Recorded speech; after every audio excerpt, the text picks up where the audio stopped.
10 seconds, studio. Stand by, telecine. 9, 8, 7, 6. Roll telecine. 4, 3, 2, 1, 0.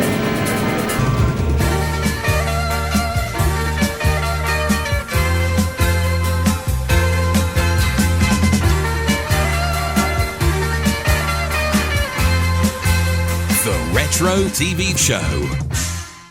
Hello and welcome to the Retro TV Show. I'm Andy Henley and thank you once again for watching. This is episode number 4. So if you've come back again after watching the first 3 episodes, it's great to have you along, and thank you very much indeed for persevering with the podcast. Wherever you find us, whatever you're doing, please spend the next 25 minutes or so watching this podcast. And of course, we love your feedback as well.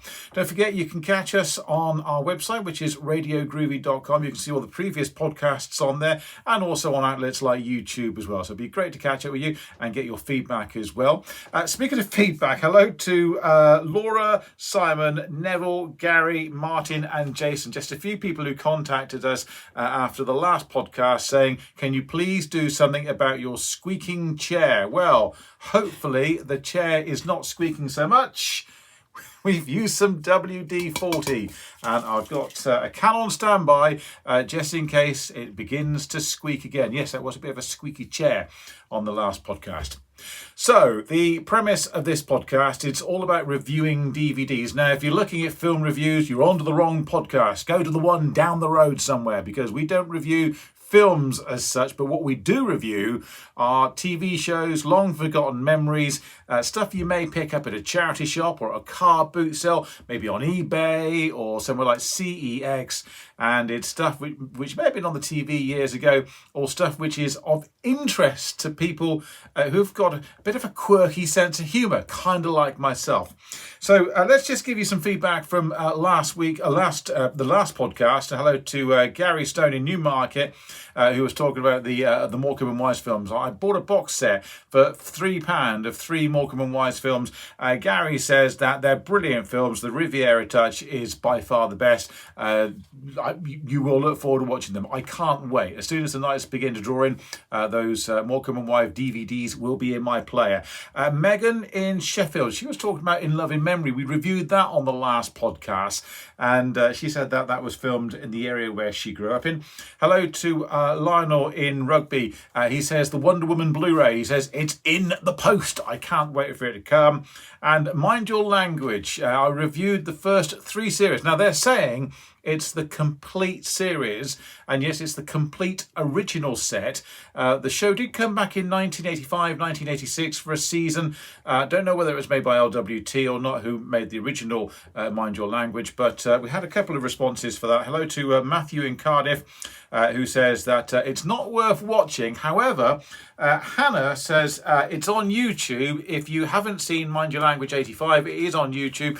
I went down to YouTube thanks to Hannah's recommendation, and I saw it, and it kind of reminds me, I only saw maybe 10 minutes of the first episode, but it's very slapstick.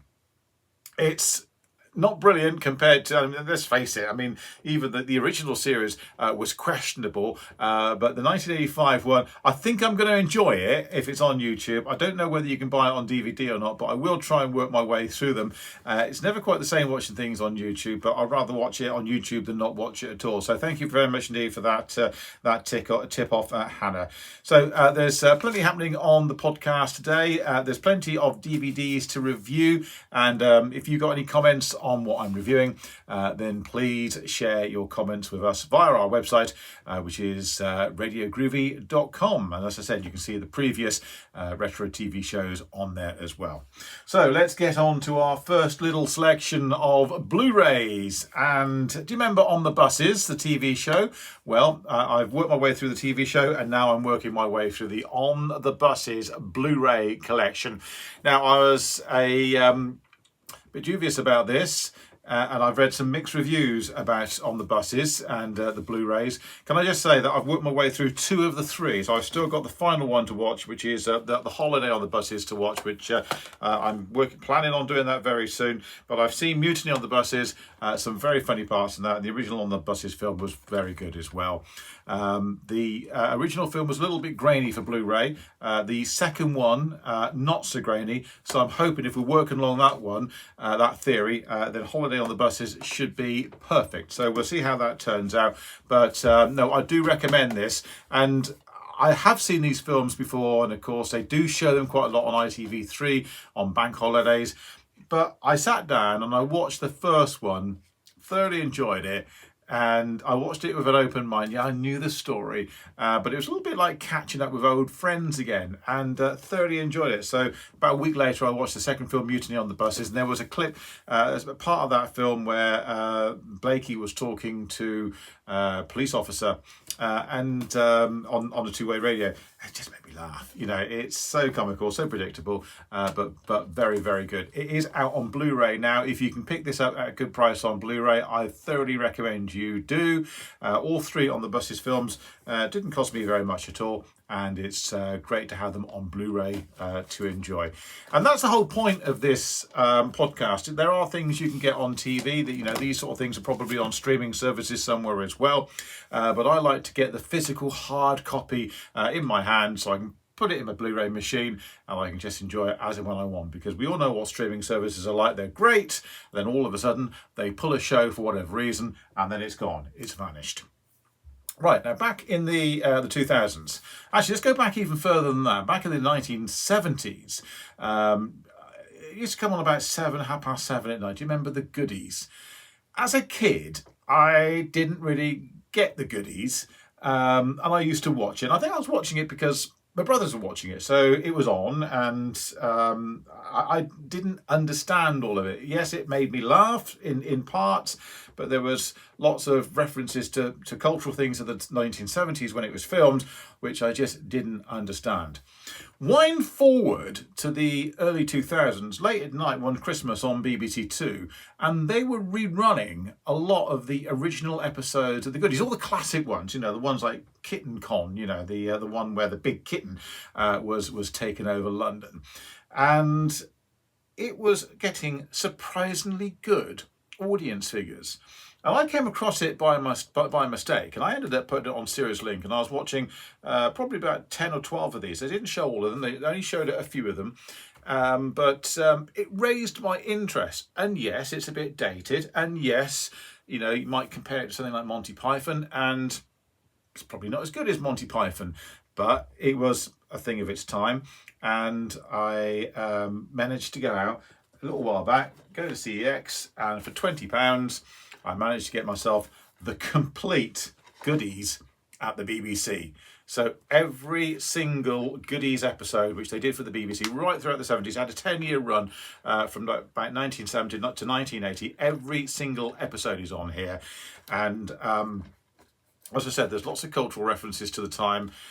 They were, I wouldn't actually call them groundbreaking, but it was a thing of its time, and to watch them again, yes, very dated, lots of it not funny at all, but there are some classic ones. Now, with these box sets, and there's loads of DVDs on here. I can't remember, is it about 12, 13 DVDs? So with these box sets, I don't go through one after another, so on and so forth.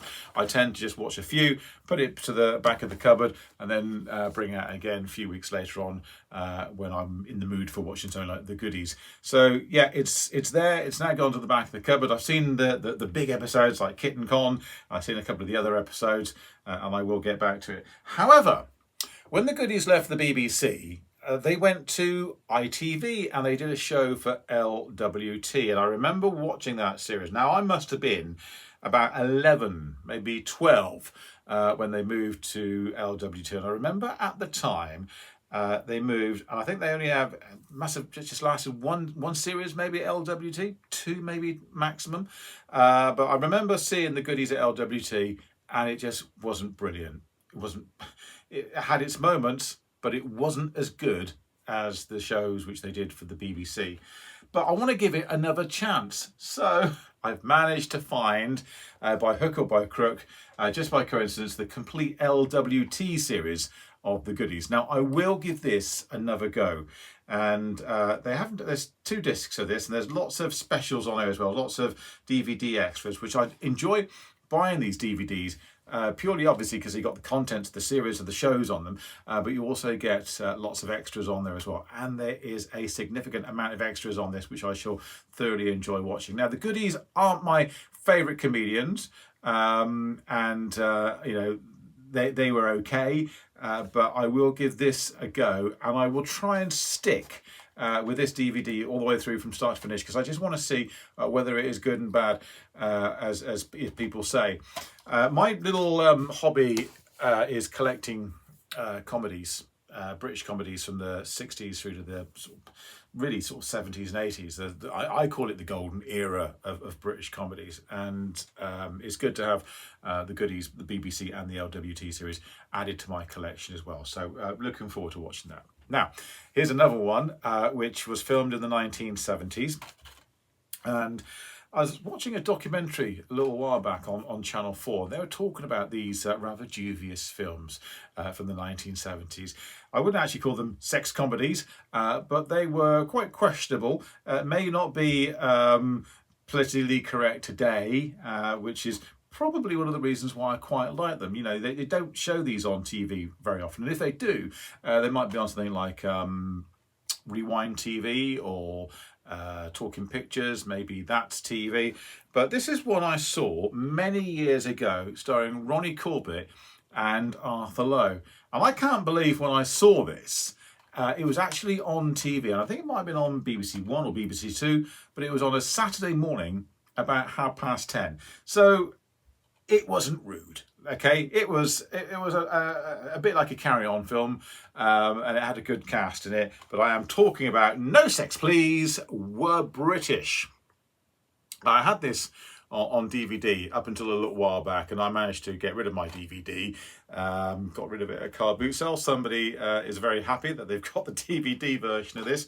I've picked up the No Sex Please Were British Blu-ray, and I got it for a very good price, only a couple of pounds. Hence the reason I sold the DVD version. However, I'm now told that this version is the American version, and what they've done, they shaved off 5 minutes. So the DVD, if you've got the DVD version, it's got an extra 5 minutes of the film on it, where the American version, for some reason, they shaved it off to make it down to about 89 minutes. But it is what it is. You know, it's double entendres. It's a little bit. I wouldn't say rude, not going to say that, but it is questionable in places. The storyline's quite funny, and I like it really for the cultural references. And this is the thing people don't get. When I watch these films from the 1970s, they are period pieces. Now, people think I'm taking the mick when I say they're period pieces, but they are to a degree. Yes, we're not talking about, a Victorian period. We're not talking about Edwardian. We're not talking about Shakespearean. But the 1970s has a history of films. And I think, the culture has changed. Certainly, the mentality of people have changed, the behaviour of people have changed, but these are period pieces. Despite the fact they were made about 50 years ago, these films will never be made in 2024. So I'm going to watch this, and I'm going to thoroughly enjoy it. It's probably been about 30 years since I've seen this. So it's going to be one of those late night, Friday night things with a couple of pints of beer and a pizza. I will look forward to watching No Sex Please Were British, starring Ronnie Corbett, and it's also got Arthur Lowe in it as well. And that was the thing about these films from the 1970s. They made these films because not a lot of films were coming out of the UK in these days. So you would watch a film like No Sex Please Were British, or there would be other films, and they would have quite a good cast. They'd have Arthur Lowe in it. They'd have Frank Thornton in it. They would have Ronnie Corbett or Ronnie Barker in it, Eric Sykes. And yes, they were quite questionable films. But the reason why these stars were in the films, because they wanted obviously to make money, and if there wasn't a particularly strong film market in the UK, then they had to go for what they could get, and it would turn out to be, how can I describe it? Level 1 porn, shall we say? Level 5 being the highest. Very, very slapstick. It's what you're going to get on a, seaside postcard type comedy.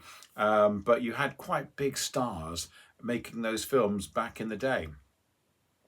Now, moving on to my next Blu-ray, I watched this, and it was probably, when I was at school, it's probably one of my all-time favourite TV shows. I went to see the stage production, I had the audio book, I had the actual book, and also the TV series as well.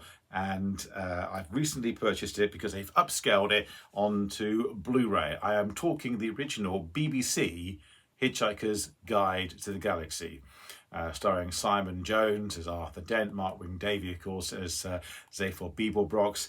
And let's face it, this is from a time before CGI, so Zaphod Beeblebrox's second head is about as much use as a chocolate teapot.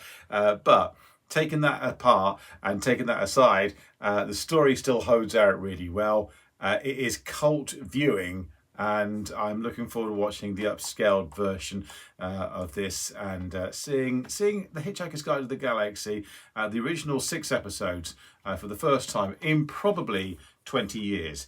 And I remember I could recite a lot of The Hitchhiker's Guide to the Galaxy as a kid at school. I was so much into that. Even so, I remember for probably a term, myself and friends at school, we were walking around with towels thinking they were going to save our lives. That's a little bit of a cultural Hitchhiker's Guide to the Galaxy reference there. So I'll let you know how this one turns out. If you've seen it on Blu-ray compared to the original, then I'd love to get your thoughts on it as well. They did release a film back in the early 2000s of The Hitchhiker's Guide to the Galaxy. I enjoyed it, but that had mixed reviews. But to me, you can't beat the TV version of The Hitchhiker's Guide to the Galaxy. It is only superseded by the radio version, where you can just close your eyes and imagine what the cast is like. But this was really good. So looking forward to watching this on DVD now, or Blu-ray I should say, The Hitchhiker's Guide to the Galaxy. Don't panic, I will be watching it. Right, moving on to the next one, and just before I do move on to our next Blu-ray or DVD, it's a DVD actually, may I remind you that I am not affiliated to any TV station or any show. I am on radiogroovy.com, which is where you can find the natural home of this retro TV show, but we're not sponsored by anybody. All these DVDs or Blu-rays I will pick up on charity shops, or maybe eBay, or by going into somewhere like CEX, and I just pick them up. And it's just quirky things which I just think are great. And I enjoy films, I enjoy streaming services, but I do enjoy going down memory lane and picking up these things and just watching them, and actually having as I said, the hard copy at home, so I can just watch them as and when I want, without being dictated to, or without watching a version on TV which is being censored and bleeped out, which is why I buy a lot of these DVDs. This is an interesting one. It's public information films. Now, this is not your Charlie Says type public information films. We're not talking Joe and Petunia. We're not talking the Green Cross Code Man. But these were public information films made during the Second World War. So maybe a little bit of propaganda on these. Maybe, again, we're probably talking, if you're watching this with an open mind, maybe a little bit sexist now compared to at the time when it was promoting the fact that ladies should stay at home and do the cooking, where men should go off and make the money. That, of course, is certainly not the case in 2024. But these public information films might seem a little bit patronising, but again, they're period pieces. And I'm looking forward to watching these. It's Digging for Victory is one which I'm looking forward to watching, and there's so many on here. Managed to pick this up just for a couple of £, and it's public information films of the British home front. So probably lots of propaganda on here. When I work my way through these, I'll give you feedback on what I think of these. I would imagine some of them are going to be very grainy. Maybe the sound reproduction is not going to be brilliant, but it's going to be one of those things where I'm going to put everything aside for one evening and spend an evening probably watching public information films. And I do question why I do that sometimes, but I'll be having a good evening doing that. Now, a little while back, I managed to pick up a very cheap box set called Nearest and Dearest, which was Hilda Baker. Well, I've managed to find the follow-up of the series, which is Not On Your Nelly. Again, Jimmy Durante, Hilda Baker, they're both in it. This is all the 17 episodes of the follow-up. The Nearest and Dearest, which was the forerunner of this, probably went on for about 5 or 6 series. It started in the late 60s, went through to the 70s. The original episodes were in black and white, then they moved to colour. I think the first series probably wasn't as strong as the later series, but I'm looking forward to watching Not On Your Nelly. I was never even aware of Not On Your Nelly until one night late I was watching That's TV, and you know what it's like when you scan through the channels and you stop, and there's sometimes you just don't want to watch anything other than just something which is a moving picture on TV where you haven't got to think too much. And I came across Not On Your Nelly with Hilda Baker. And of course I know who Hilda Baker was, but I watched one episode and then they showed another one and another one. I ended up actually recording the whole series on That's TV and working my way through them, and it's just silly. It's silly humour.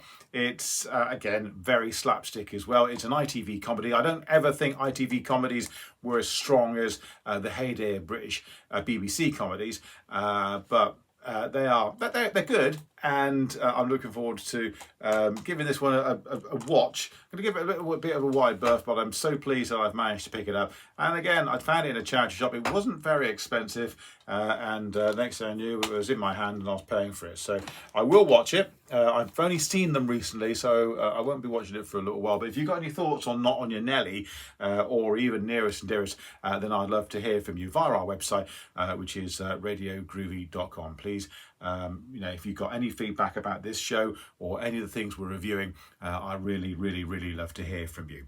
Right, moving on to, just got a few more to go now, a box set. Now, this is one of those shows, again, I love collecting British comedies from the 70s and 80s, and this was one of those comedies which I never watched. I was aware of the programme, and I knew the theme tune, but I don't think I've actually even seen a clip of it. And I was away a little while back, and I went into CEX, and I managed to find the complete box set of Please Sir. So I did a bit of a Google search on Please Sir, and it was inevitable I was going to buy it because I collect British comedies, and I'm surprised I've never seen this. John Alderson is the main character. It's a good cast in this, actually. I'm working my way through the first series, and they actually the first episode of the first series is actually straight into it. So they're not really introducing any characters as such. They introduce the John Alderson character. You get to know who the fifth form are. The Fen Street Gang and all the rest of it, but you literally just straight into the plots, and that's what I like about this. There's no hanging around on it. Again, it's 1970s humour in 2024, which doesn't ride well with certain people, but it is what it is, and it's great to have this on box set. It also includes the Please Sir movie, which again I've never seen. I don't know why I've never bothered with Please Sir. It's probably been on the TV. It's just one of those shows which I thought, don't really want to watch it, but as I get older and I'm now trying to go back and watch all these things which I didn't watch before, or maybe I was watching them but I was too young to understand them or appreciate them, then I am enjoying Please Sir. I do watch programmes from 2024. I don't spend every single night in front of the telly, every single night of every single week of every single month, and I do watch lots of new programmes as well, but I do like those maybe a night or 2 nights a week when I'm just shoving DVDs in the player, and maybe for a couple of hours a night I will just go back and watch some of the older stuff, which I thoroughly enjoy. And we always love it when we get your comments on things like Please Sir. So please drop us a line, tell us what you think about these, and we'd love to get your comments on these. Lots of people making comments on the YouTube page as well. Thanks to Steve, who made a comment as well about the Laurel and Hardy film.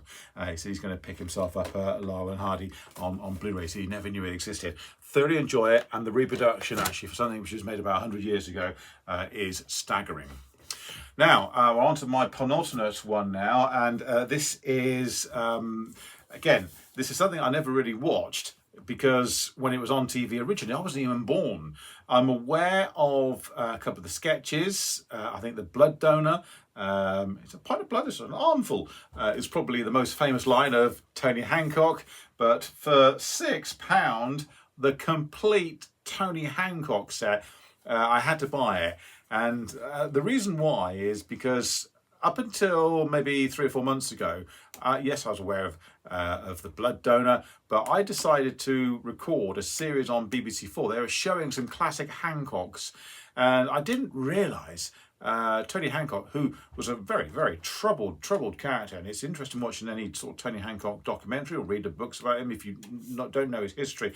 Then very, very, very funny man. Some people say probably the funniest comic we ever had in the UK, but he was very, very, very troubled, and he took his own life in the end.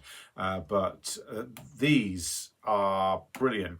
I saw a couple of them on BBC4 when they did a Hancock rerun season, and when I saw this for £6, I had to go and buy the box set. You just can't go wrong. I mean, there's about 54 stories on here for £6. I mean, blimey, you just can't go wrong. So yeah, I'm going to be looking forward to watching the Tony Hancock collection. Again, maybe not be everybody's cup of tea.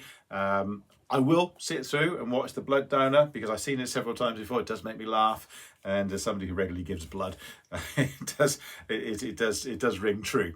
So I will watch this again over the course of the coming months, and I look forward to working my way through all 54 of these episodes to see what it is that everybody in the 1960s loved about the great Tony Hancock. Right, and on to my final DVD, which I picked up recently, and this is something I didn't even know existed. I was aware of who he is, I was aware of what he did, I saw him on Blankety Blank, I knew he played the piano badly, but Dawson's Weekly, it was £1. It was £1. You can't go wrong for a little bit of Les Dawson for £1. And it's written by the same people who did the Steptoe stories. So I think they're going to be good stories. I like Les Dawson. Again, just slapstick comedy. Not everybody's cup of tea. These are dramatisations of some sort of comedies into about sort of half an hour, 45 minutes worth. There's only about 1, 2, 3, 4, 5, 6, 7 of these on here. So 7 episodes. Dawson's Weekly for £1. I'm going to give at least a couple of them a go, and if I like the first 2 or 3, then I will work my way through the entire DVD. But when I saw the complete series of Dawson's Weekly for £1, and I've seen the Sissy and Ada things from years ago, so I kind of know what I get with Les Dawson, and I really used to like his sense of humour on his sketch shows and things. So I will look forward to watching this.